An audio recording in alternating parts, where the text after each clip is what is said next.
এতদিন যেই ভারত বাংলাদেশকে সবসময় শাসিয়ে এসেছে, এখন বাংলাদেশ শাসাচ্ছে সেই ভারতকে। ভিডিওতে আপনারা একটু দেখে নিন।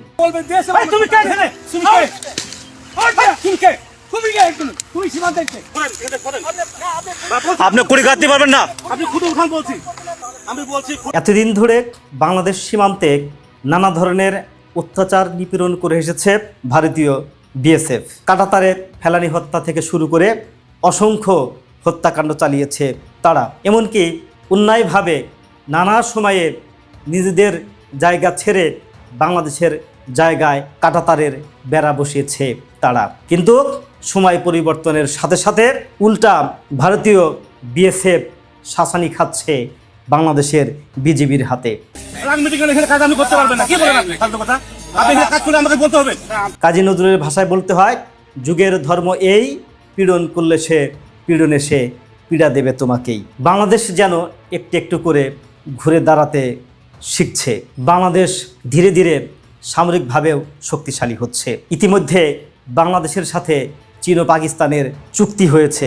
পাকিস্তান থেকে কিছু ফাইটার বিমান এসেছে বাংলাদেশে, আর এটিও মাথা ব্যথার কারণ হয়েছে ভারতের। বাংলাদেশের বগুড়াতে নির্মিত হচ্ছে একটি ড্রোন কারখানা, যেখানে প্রতি মাসে হাজার হাজার ড্রোন উৎপাদিত হবে। দক্ষিণ এশিয়ায় সবসময় একটি ভূ রাজনীতি খেলা করে। এতদিন বড় দেশ হিসাবে এবং বাংলাদেশের চতুর্দিকে ভারত অবস্থিত হওয়ায় তারা বাংলাদেশের উপর মোড়লপনা করেছে। অনেকটা আমেরিকাও সেই সুযোগ নেওয়ার চেষ্টা করেছে। কিন্তু ওই যে ভূ রাজনীতির খেলা, এই অঞ্চলে অন্য কেউ মাথাচাড়া দিবে এটা নিঃসন্দেহে পছন্দ হবে না চীনের। কাজেই তারা আমেরিকাকে আগেই আউট করেছে। এখন তো ভারত যদি এখানে বেশি নাক গলাতে চায়, তাহলে চীন অনেকটা তাদের লাগাম টেনে ধরবে। ওইদিকে চীনের সাথে ভারতের একটি দ্বন্দ্ব তো রয়েছেই, সেখানে আছে আবার পাকিস্তান। কাজে এখানে কেউ একচ্ছত্রভাবে কোনো কিছু করতে চাইলে তার পেরে ওঠা হবে না। পাকিস্তানও যদি বাংলাদেশের সাথে একচ্ছত্রভাবে কিছু করতে চায়, তাহলে তারাও যেমন পারবে না, ঠিক চীনও একইভাবে এখানে নাক গলাতে চাইলে তারাও পারবে না। এখানে সুন্দর চেক অ্যান্ড ব্যালেন্সের কাজ করে যাচ্ছে বাংলাদেশের বর্তমান সরকার। বর্তমান পৃথিবীতে সরাসরি সামরিক যুদ্ধের চাইতে স্নায়ু যুদ্ধটা খুবই গুরুত্বপূর্ণ এবং এটিই হয়ে আসছে।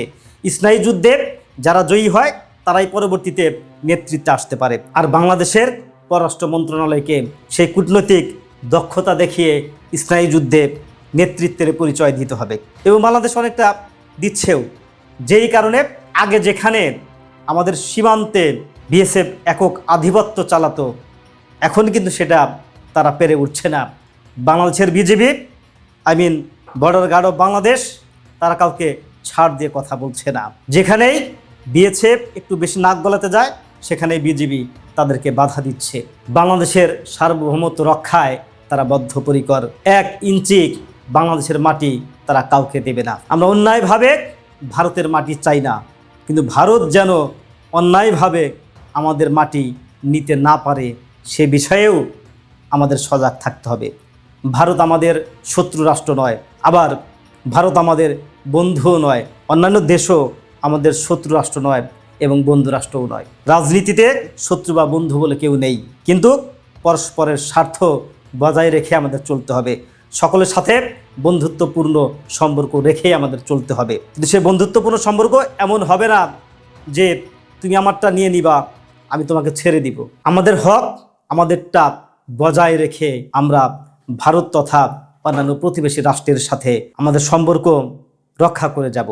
এটাই আমাদের ব্রতী হওয়া উচিত।